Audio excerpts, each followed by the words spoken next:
Well, hello and welcome to Let's Get It On with me, Suzanne Letting. In the studio today, I've got two very special guests who you will remember from the past. Please welcome Steve McNerney and Benham. Hi, guys. Hi, Suzanne. From our listeners' point of view, guys, would you like to tell us about your musical journey from the past up to the current day and the new album that's just been released on the 9th of May? Sure.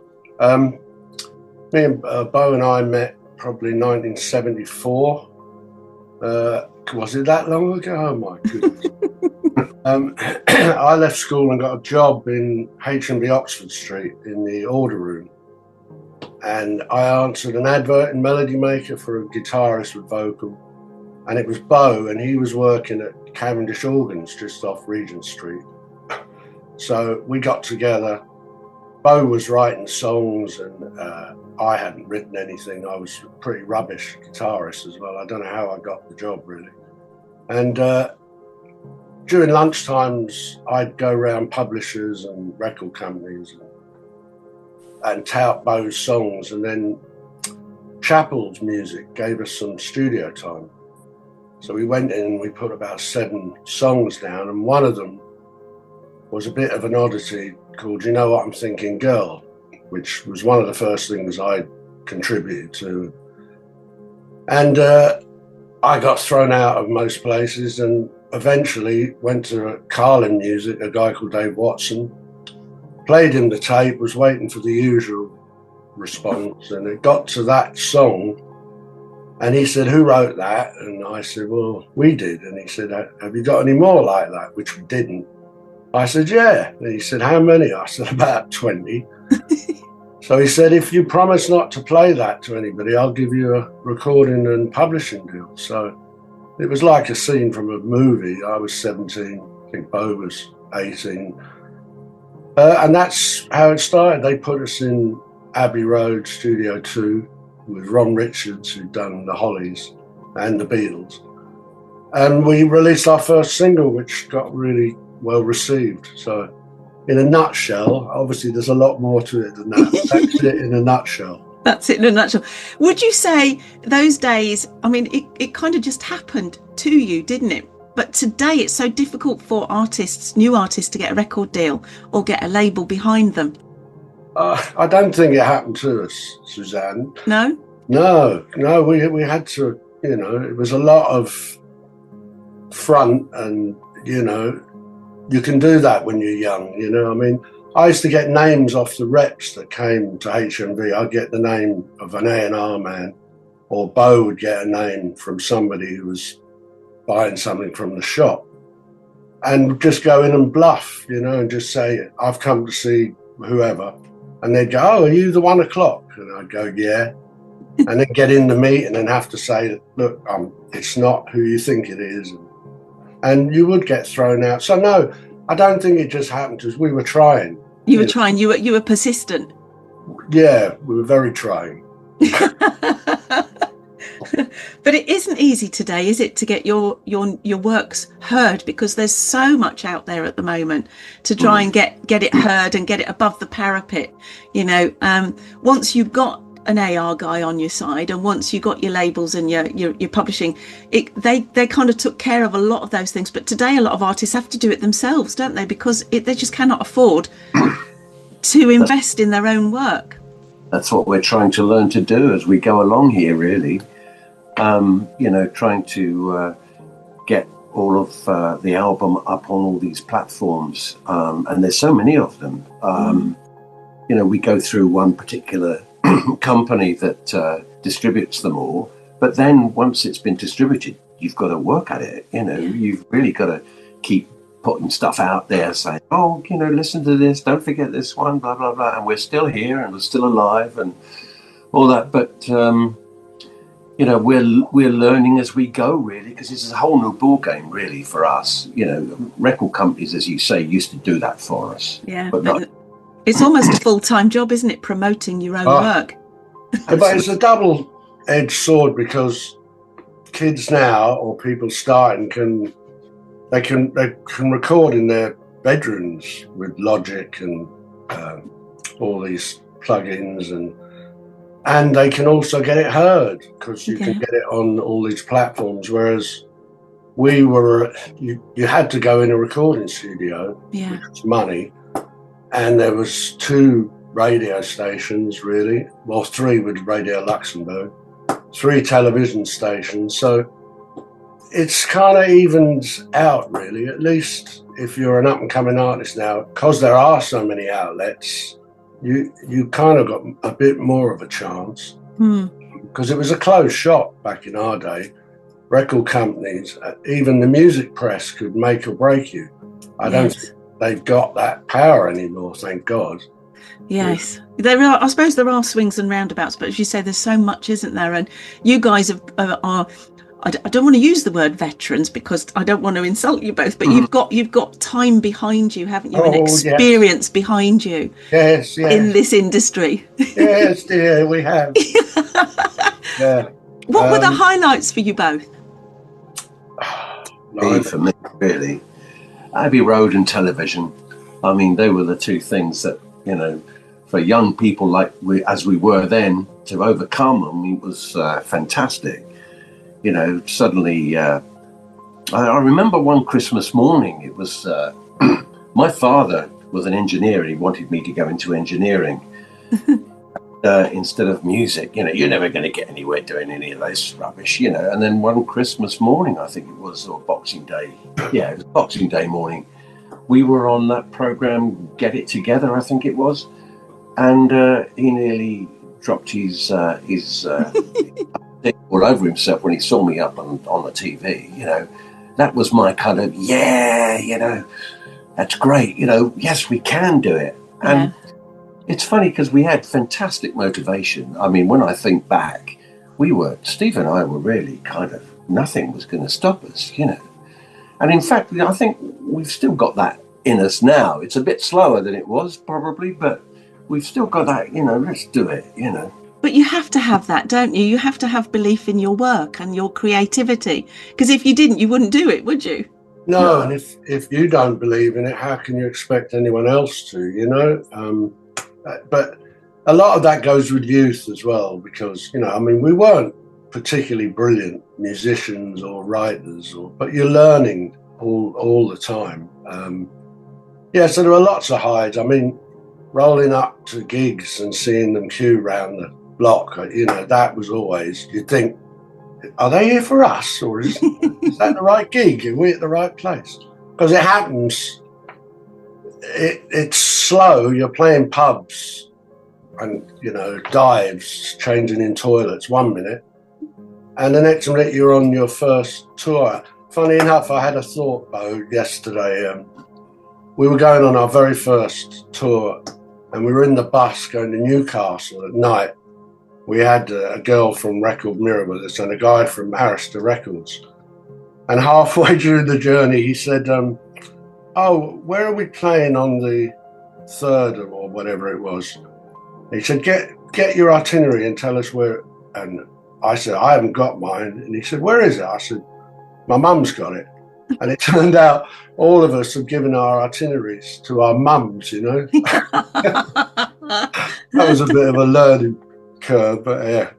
But your parents obviously were behind you guys, even though you were young at the time. I mean, because it always has been kind of a precarious profession for musicians, hasn't it? You know, and for artists, because, you know, you get all that following, all that adulation, and, you know, it's kind of keeping your feet on the ground when you can't go.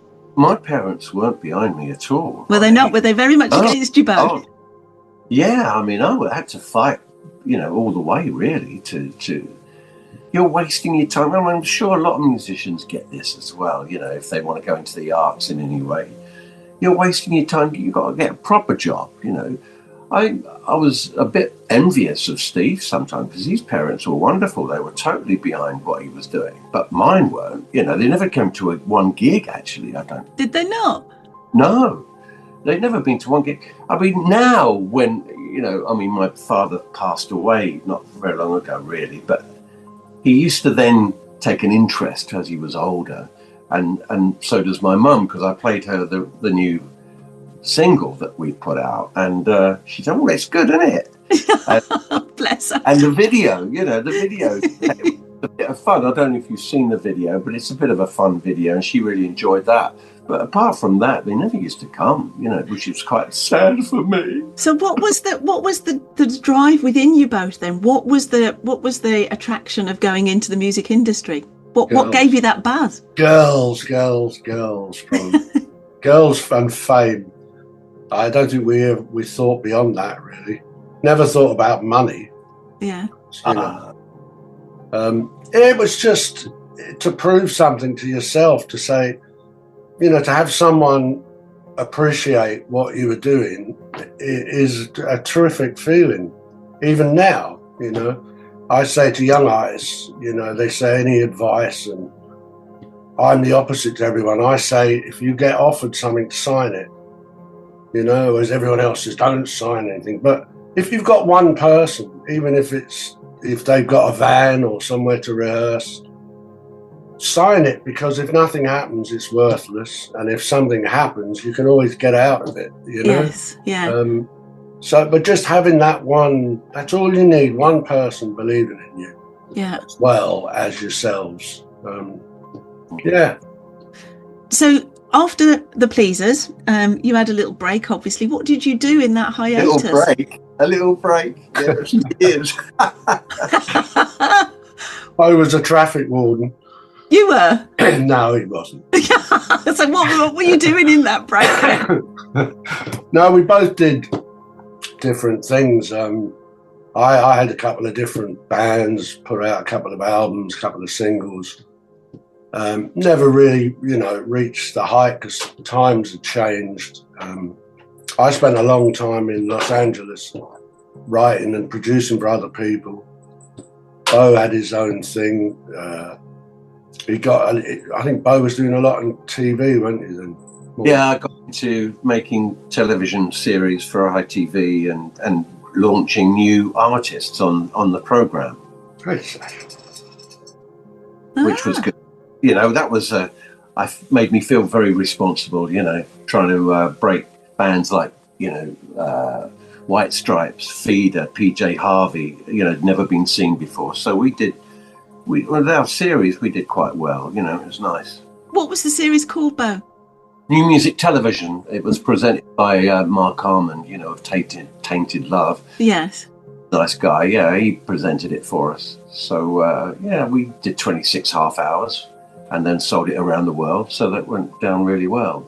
Never had me on it. No, I didn't like you then. No. Typical boy banter then. So now you've come together and there's you two and there's also Dave Rotchelle. Is that who's the drummer? Is it just the three of you? Oh, No.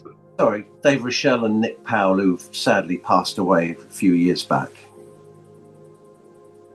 That went silent, didn't it? Yeah. I thought one of you guys was going to talk then. We lost Dave and Nick quite close timings to each other. Both of them? Yeah, that was one of in 2020. That was one of the incentives for us to actually do something. It pushed, because over the years we'd get together. I'd ring Bo when I was on holiday and stuff and say, let's do something, and he'd come up to my studio, but we'd only spend a day and then not see each other again. So this time Bo came and stayed with me. Sorry, I've got a cat climbing all over. And it was a real intense process of us. We made sure one of the rules was it has to be new stuff, because as songwriters, you've got tons of stuff hanging about. So it had to be new, and we spent a long time just arranging the songs, writing them on acoustics in this room, and then we would go up the studio and start to record them, Each song, I think, has got a story within them, woven within the words of them. So there's 9 songs in the new album. Is each of those songs a journey that you've been through that you're processing within the songs? Some of them, yeah. I mean, what usually happens is somebody has the initial idea, and then the two of us get together and work on that idea. But sometimes what you start writing the song about doesn't necessarily end up what the completed song is. Yeah. And some people don't understand that. You know, if you say, oh, you know, this song was I had you in mind for this song, and then they hear a line and they go, oh, what do you mean by that? But it doesn't work. No, but you've got to have poetic license, you know, because the initial idea is always there. But it's always the seed. Fill in the gaps, and you can't. You know, if you're just telling the truth all the time, it would be very boring, wouldn't it? You know? Yes, yeah, and also sometimes you need to pep up a song, don't you? And you think, well, actually, no, that line's going to bring the song down. Yeah. I want it to go up. So we need to change the direction of that particular phrase or that particular lyric. Well, we're going to listen to one of the songs from the album, which is 1 Second in Time, and this is there we go. There's the album. This is out now. It came out on the 9th of May, so not very long ago at all. And there's 9 songs in there. Each of them are a little bit different. Now, would I be right in saying I was listening to them and sometimes I was getting the Who influence, sometimes I was getting the Beatles influences. Who are your influences in this album? Well, that's true. I think she's pretty spot on there. I mean, Kinks, the Who, Beatles, the Monkees as well. Yeah. Tom Petty, a lot, anything good really. But, you know, obviously not heavy metal or reggae. No, there was one song which I think was it. It was either Farewell Amigo or Won't Go Changing, and I thought, oh, that reminds me of a Billy Fury, I think it was an early Billy Fury song. Really? Yeah, I'll have to when we play it. I'll love to listen to that one again. I was thinking it started a bit in that era, in the 60s era, and I thought, oh, I love this intro. I don't think it was Farewell Amigo because that started off with a mandolin, didn't it? Yeah. And I thought, oh, this is nice, and then it goes in a completely different direction. Right. A ukulele, actually. Was it a ukulele? I think it was probably Won't Go Changing. Maybe it was that one. Yeah. That's ukulele as well in there. Is it? Which was a lovely touch. But let's have a listen to 1 Second in Time. And don't go away because we've got more to ask the guys in a minute.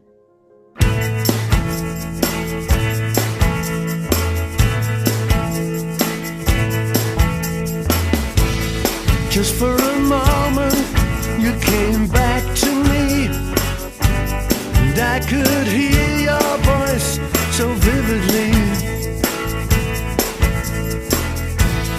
Just for a moment, everything was okay. The weight on my shoulders slipped away. 1 second in time.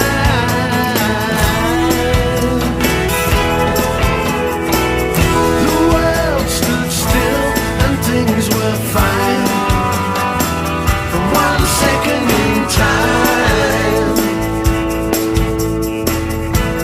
Just for a moment, I was breaking free. Haunting memories deserted me. In just a heartbeat, the world can change. And what was comfortable becomes so strange. Please don't let me slip slide again. I don't want to fall. Holding on tight to the strings of my kite. 1 second in time.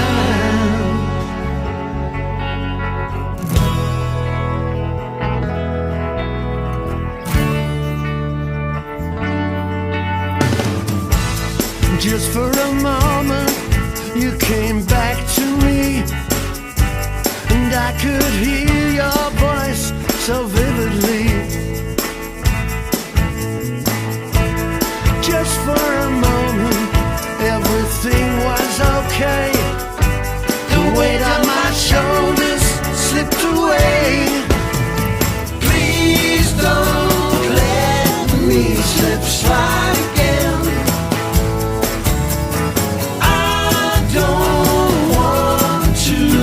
Fall.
Now, 1 Second in Time is also on the Heritage chart, isn't it, with Mike Reid? Yes, it's number 44. So we'd love your viewers and listeners to vote for us. Just go to the Heritage chart, click on Benham and McNerney 1 Second in Time, scroll down, don't forget to scroll down and hit submit. Hit submit. Hit submit, and let's get the guys further up the Heritage chart. We want to go up.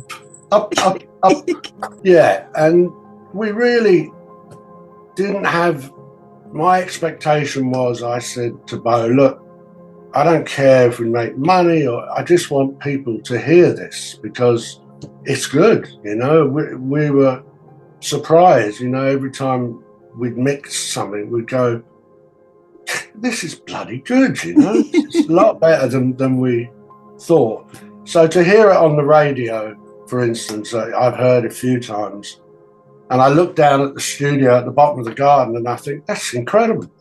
You know, we've gone from down there to being on the radio. So that's still a buzz, without a doubt. It's a different buzz, I guess, isn't it, from before? It's a different buzz because you're paddling your own canoe. You're in charge of it all, and it's like, yeah, we did that, and we did it on our own. Yeah, it's like the difference between Ribena and a vintage red wine. If that makes which sense. Is which? Yeah, so we didn't have any expectations, and you know, one of the things concerned me was if it just came out on all these digital platforms, I didn't personally feel like it was an album, you know, it's just out in the ether. So we did have a limited amount of CDs pressed up just for that feeling of, you know, something to hold, and, you know. Are you going to take the album out and do it live? We'd like to, yeah, we'd like to, but it's not simple now, you know, at the way things are. Everything costs money, you know, but we'd have to get a band together, which we could, and there'd have to be a demand, you know, because neither of us really want to go around playing pubs or, you know, any of that. Done enough of that for one lunchtime. So yeah, audiences are different today as well, aren't they? I think, you know, they're very hard to please, I think, audiences today, because they know what they like, and they get stuck into that. What often doesn't happen is they don't appreciate the songwriting that goes into the music that is telling a story, you know, and it draws you in to listen to the whole song, and then the musicality just embellishes it all. Yeah, and also, you know, back when we started, when you're playing pubs, most of them were free admission, so you could get an audience without expectation. But now even the smallest, grottiest pubs want 7 or 12 quid to get in, and you're far less likely to go and take a chance on something you know nothing about. Maybe great. And we could see that happening in the late 70s when venues were giving them over to agents, and then they were charging bands to play, you know, to use the lights and the PA. And it kind of spoiled it, you know. Yeah, it takes the pleasure out of it, because things should be spontaneous, and you don't earn, I mean, today you earn even less from your creations than, you know, if you think about all of the streaming platforms. Yes, it's great to have the streamings, but you don't get, you know, you don't get the royalties anymore, do you? It's a pittance. No, it's live now. It's the opposite of what it was. You know, the big bands make their money from playing live shows. And merchandise, I guess. It's all become a business, hasn't it? Yes. Completely. Well, we're going to have a listen to another song. This is called Attention. Tell us a little bit about this song. Attention. Ooh, I'm not sure I want to tell the whole truth about it. Oh, yes, please do. It's about a lady that wants a lot of attention, basically. And again, it started off as something, and you fill in the gaps. It's a bit of humour in there, and but it's about one of those people that just need attention all the time, and if they don't get it, they're not very happy. I hope you're not one of those. No, I'm not. No, I'm very easily pleased. I am very simple. Very simple. Well, let's have a listen to Attention.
Guys, let's talk for a little bit about the music industry today. What is your take on the music industry today? And if you were a new emerging artist, what advice would you have for them?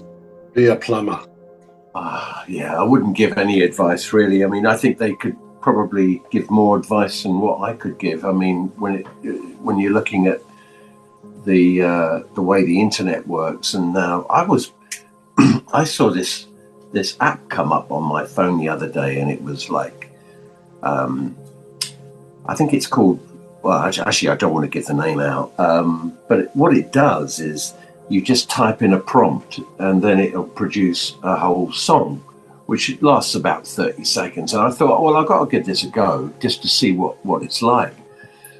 And I think it seems like all the kids are getting into this, writing songs on apps and stuff, you know. And it's awful. I mean, I had to try this app out. I mean, I don't want to bore you too much, but you are. Yeah. No, it's interesting. It is interesting because there is a whole mixed emotions about all of this stuff. But the intonation in between the words is not there. And, you know, what makes a song or a guitar solo really good are the spaces. And there's no spaces within the lyrics. So I put in some of my own lyrics just to see what it would spit out. And it just goes ba ba ba ba ba ba ba ba ba ba ba ba ba. There's no gap, you know. So AI is not there yet, thank goodness. No. And let's hope it doesn't really quite make it. But I mean, it's clever in what it can do. But as far as the music and hopefully movie industry goes, you know, the arts as a whole, I don't want AI anywhere near it. You know. No, it's a very emotive subject because, you know, in something, we're in a society where everything costs far more than it should do. And, you know, film companies, television, they haven't got the budgets anymore for them to have a band or to have a songwriter. So that you can hear the AI tracks because the voice is so polished and it's flawless. Now, going back to what you were saying, Bo, the emotion is in someone's voice. It might not be perfect, but that doesn't matter. It's the fact that they are emotionally connected to the song that they're singing. They believe it. And AI voices, I don't think, do that. For sure, they give us a pleasant sound to hear, but it doesn't give us the emotion. No, and also, sorry, I just wanted to finish off what you were saying there. But the kids nowadays, the young people, seem to be void of emotion, and I'm not so sure if they can actually hear the difference. That's a good point. You know, I think they're I think that they can hear an emotion if they really listen to something like, I don't know, Pink Floyd or the Beatles or something like that has got real true emotion and no gadgets attached to tuning the voice, but I don't know if they've got the attention span, you know. That's more the point. 15 minutes. I mean, with all this trickery and stuff now, I remember working with an artist in LA, and I used to demo the stuff just on a little 8-track in the apartment, and this artist came to me one day and they said, how many tracks have I got for vocal? I said 2, you know. And they went, 2? I'm used to having 24 and then comping them. I said, well, you can comp them. I'm not comping them, you know, spending hours taking a word here and a word there. I worked with a guy who was brilliant, who shall remain nameless. And he was way ahead of all this computer stuff. And we'd record a vocal for this guy we were working with, and he would like put breaths in where there weren't breaths, and would manage each word and, you know, each line. And whereas, you know, in our day, you had to get it right. You had to stand in front of a microphone. Yeah. You could drop in, you know, and you could double track. But you had to sing in tune. Yeah, but that's all very well and good until you want to do it live. Because all that manufactured sound or all that manufactured breathing, you can't put that into a live performance unless you put it onto a backing track. I guess you could do it that way and have it in the background and it would still be there.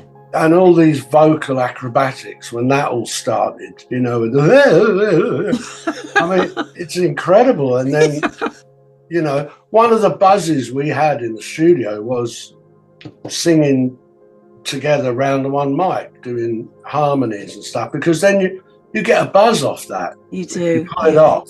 You know, it's a complete different thing.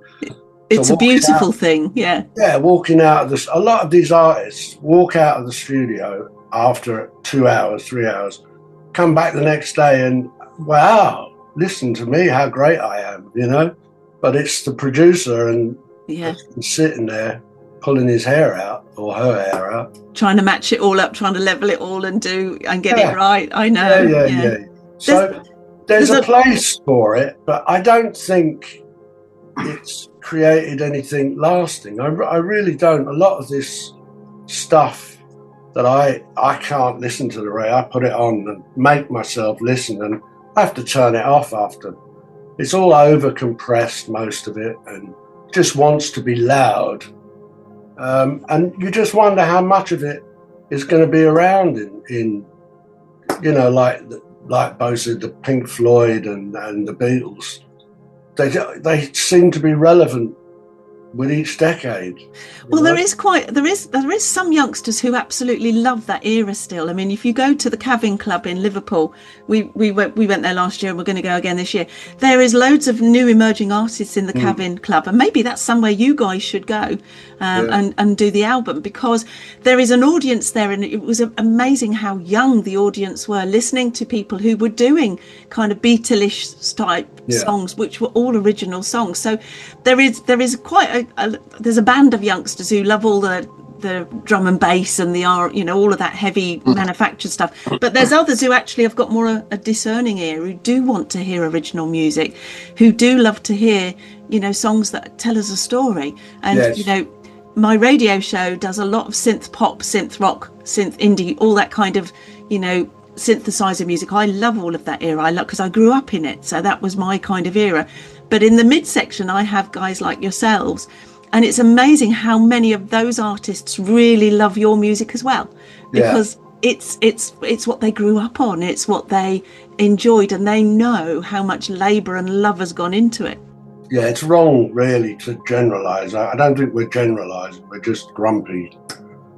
Well, you're allowed to be at certain ages, aren't you? We have the grumpy old men on a Saturday morning. But they are still great. I mean, Ed Sheeran, he's a machine, the way he pulls, and he's a great writer. Of course there are fantastic writers out there. That was one of the most satisfying things, was when you're young, you're writing songs, you kind of take them for granted. You want your song in the live show or on the record, whereas this was a real, every time we finished the song, it was a real feeling of achievement to be able to come up with something that was good from nothing. It was very satisfying. So again, it's not really about anything specific. It's interesting lyrically, I think, and it's quite old school in its arrangement, but it works, Yeah, absolutely. We're just looking for the right movie to put it with, so any new cowboy and Indian or well, a new Clint Eastwood one, he's getting on a bit. We can hear that as the opening tune for it, or the closing. Either way would work. There's always a whistle, isn't there, in any soundtrack on any Western movie? There's always. We can put that in if needed. Yeah. Just and a bell. And a bell. There's always a dying bell. And then the silence when the guns are just about to be drawn. I grew up on Westerns because my father was an avid lover of all the Westerns. So Clint Eastwood, you name it. I've probably watched them all about a dozen times. And I love all the lines, some of the mad lines they come out with, like, when they gave your brains out in New Orleans, you must have been in Tennessee. This is brilliant one-liners, or it's the atmospheric glances, isn't it? Between the Spaniards and the cowboys, that look, they dart backwards and forwards with that stare. I just love the old 50s movies, and all the supporting actors. That they were really, really fantastic time for that genre. For me, I would love for us to be able to make a kind of a spoof Western video for that particular song. It would be so much fun to do. Well, I tell you what, when Steve, who will produce this for us, when he listens to it, he may well cook up something for you and we'll send it to you. Oh, that's great.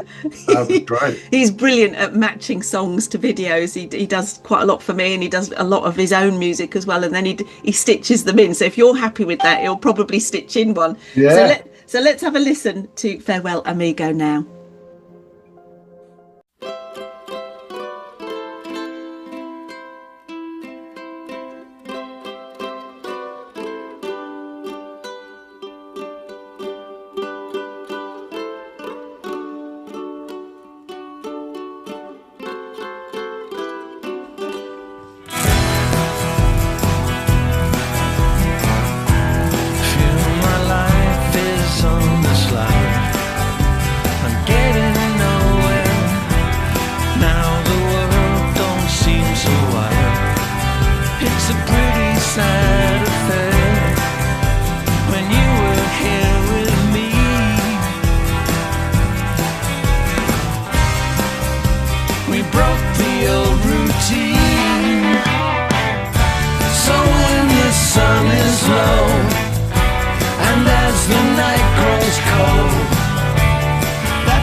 So you talked earlier about possibly doing another album. Do you think that's a possibility? And what kind of flavour would you do this new album? I think we'd have to, for me, we'd have to go in like we did this one with no clue, no preconception, really. You can overthink these things, you know what I mean? I mean, we didn't realise we were doing an album. You know, we finished the first song, and then we thought, oh, we'll do another one, and it just, and then after about 4 or 5, we kind of said, blimey, you know, this could be an album, but we didn't really want to say to each other, oh, this is an album, you know? Yeah. And then towards the end, it was like, well, we've got 9 now. It'd be nice to have 12, but then, you know, we were a bit frazzled by then with engineering it, producing it, and mixing it ourselves. and we thought 9 was a good number to call it quits. And I mean, we had some weird things. There's a song called Disaster. Yes, I've got that on my list. Yeah, and we had that, and then one day, I don't know if you remember this, Bo, I found a version of it on a dictaphone. Yeah, I do. I've got it on my phone as well. Yeah, I found a version of it, and it had a melody on the chorus, and I thought Bo had written it. And I phoned Bo and I said, I found this thing, and it's got a fantastic chorus that you came up with. And he listened to it and he said, that's not me, that's you. You know, because we got so immersed in it, you kind of got lost of what was what. But no, I think we'd love to do another one, because again, it's a challenge. But like I said, I think I would rather do it the same way, in the same studio, without just come together. Yeah, so I can hit him without anyone. We'd need a better heating system, though. Yeah. in your garden studio. yeah. You want to do it in the summer, don't you? You don't want to be traipsing down when it's raining and it's roasting in the summer. But hey, you know, I mean, the studios we used back in the 70s all had air conditioning, and that was a nightmare for the guitars. And you know, one minute you're hot and the next minute you're freezing cold, and so it is what it is. You know, we're men, you got to get on with it. I know, but if your instruments are cold or if they're too hot, it's not going to play what you want it to play, is it? No. But hey, that's life, isn't it? You know, when you're on stage under the lights, it's the same thing.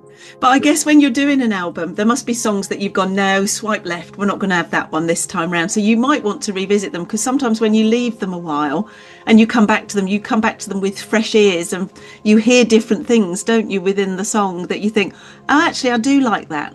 Well, so let's change it. Don't say that, because I know what Bo's going to say. Go on, what are you going to say, Bo? I'm thinking that's what I'm going to say. Well, I think we better listen to another song, haven't we? So the next one I've got is Won't Go Changing. Now, this is quite a catchy one as well, actually, the lyrics in that, because it's not one sentence, won't go, it's sort of won't go, and then it's like changing, and you can make what you want of that, can't you? That's the idea. Yeah, that's the general idea, hopefully, with all of them, really, that you make what you want out of the lyrics, and if it means something to you, that's brilliant.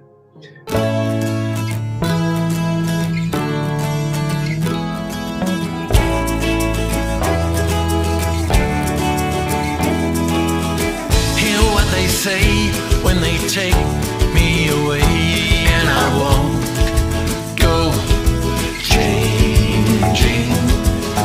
Laughing out loud, playing up to the crowd, and I won't go changing.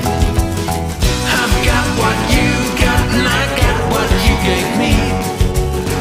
We'll make a difference now that everyone can see how Treasure Island lies beneath the ocean waves.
So Steve, you were talking about having to let artists go that weren't working in the mix for you, and that's quite hard both for an artist and also for anybody who's making the decision about a band, isn't it? Because every artist thinks they're great or they're passionate about what they're doing, and you know, those knockbacks are quite hard to take at times, aren't they? Oh gosh, I mean, I'll tell you a quick story. We had management and things were taking off, but we didn't have a guitar. We hadn't settled on a guitarist that we felt was right. And we got this guy, and he came round to my parents' house, and I was teaching him the songs, and the manager was saying to me, we had a gig coming up at Guildford University, and he said, you've got to get this guitarist. And this guy had glasses and long hair. And I said to him, well, you know, you'd have to get rid of your glasses and cut your hair. And then we kind of thought, me and Bo, we thought, he's just not right. So I remember driving up to Camden Town in Bo's Anglia, and I didn't have the nerve to go into this guy's flat. I said, Bo, you're going to have to do it on your own. Apparently Bo went in. When the guy answered the door, he had contact lenses and he cut his hair. And his mum and girlfriend were there, and Bo had to say, you know, can you come in the kitchen for a minute? Oh no. And years later, when the Pleasers were at their pomp, we were going to play a place called the Roxy in Harlesden, and the manager said to me, oh, it's not far from you, can you go and check the venue out? And I knocked on the side door of this, it was a cinema, and this guy opened the door, and I said hello, and he said, oh, you don't remember me? I said, no, I don't. And it was him. It was that guy. And he said, you know, that was the best thing you ever did for me. Oh, really? Because he had short hair and contact lenses. So, do you remember that, Bo? It's a terrible business, because you feel we were very set in what we were looking for. Right down to the hair colour and, you know, and the height, and, you know, it had to fit with our vision of what the Pleasers were. So yeah, it was very, and it's, the business is like that, you know. Yeah, if you don't fit, you don't fit. It's the Pete Best syndrome, isn't it? You know. Yeah. It's sad, but that's how it is. I mean, on Spotify, which was launched about 19-20 years ago, which was never there, you know, your banner that is across is very Beatlish. It's a bit sort of Abbey Road, sort of black and white kind of picture with all of you, and I had to look twice to think, no, that's not the Beatles, that's you guys. Yeah. That's the Pleasers. But you know, when you're a band, you've got a brand to some extent, haven't you? And that has to fit in, and it's not a nice place to be. So if people want to find your music, where do they go? And if they, more importantly, want a copy of that CD, where do they go? How do they get it? Well, the CD is not really available in for sale, but we do have a few if someone particularly wants it. You know, if they get in contact with you, and then you in contact with us, then we on the website. Tell them about the website. But hang on a minute. He's always in a rush when he's not talking. The website is thepleasers.com. Right. Okay, all one word, thepleasers.com. And you can get our album and single on Spotify, Apple Music, YouTube, and all of the well-known platforms. So It's available everywhere. It's like a rash now, you know, it's everywhere. It's everywhere. Have you guys not got a Bandcamp page? Because you can sell your CD on Bandcamp. Well, it's for sale on Apple Music. But some people do like a physical CD, don't they? What's Bandcamp then? It's a platform, and most of the royalties go to the artist. They don't charge the artist a huge fee for selling your merchandise. So you can sell your T-shirts, your merchandise, your CDs, your vinyls, all on there. So you just need to create an artist page on Bandcamp, and that, you know, that's quite. I presume you guys have got children or grandchildren. They'll be able to do it for you. Yeah, you don't have to be camp to be on it. You don't have to be camp. No. Oh. No.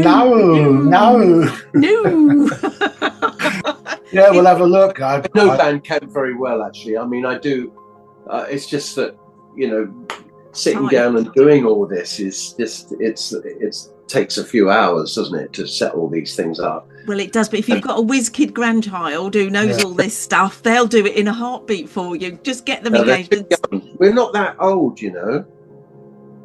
Go on then, how old are the grandchildren? I made an assumption, didn't I, that you've got grandchildren? I haven't got any. Not that I know about, anyway. Yeah, I've got 2, and they're, 9 and 4, so... Oh, so they're a bit young then, Yeah, they're a bit young to do, but I can do that. I can set one up.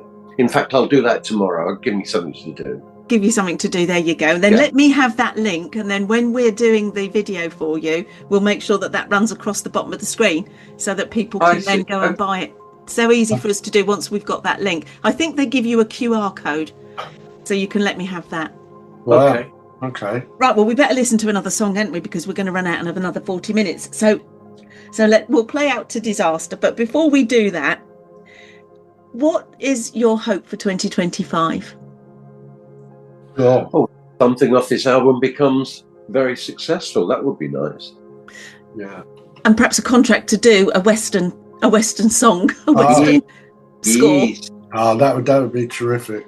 But, you know, in the main, just the world to be a better place. It's turned into such a terrible, terrible place. Everywhere you look, I can't listen to the radio now. It's, you know, what's going on in Gaza and Ukraine and the cost of living and immigration and blah, blah, blah, blah, blah. It goes on and on, doesn't it? Yeah, and it didn't feel like that. I don't know if it's just the age, but it didn't feel like that, you know, 50 years ago.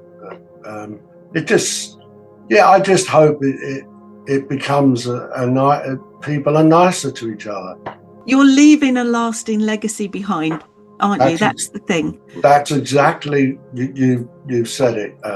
That's exactly what we want. This is our legacy. So we just want people to hear it. That's the main thing. And hopefully it's a happy record, you know, which I think it is. Thanks, Suzanne. It's been a privilege. And you. Take care. Ta-da. Bye now. Bye. Bye-bye.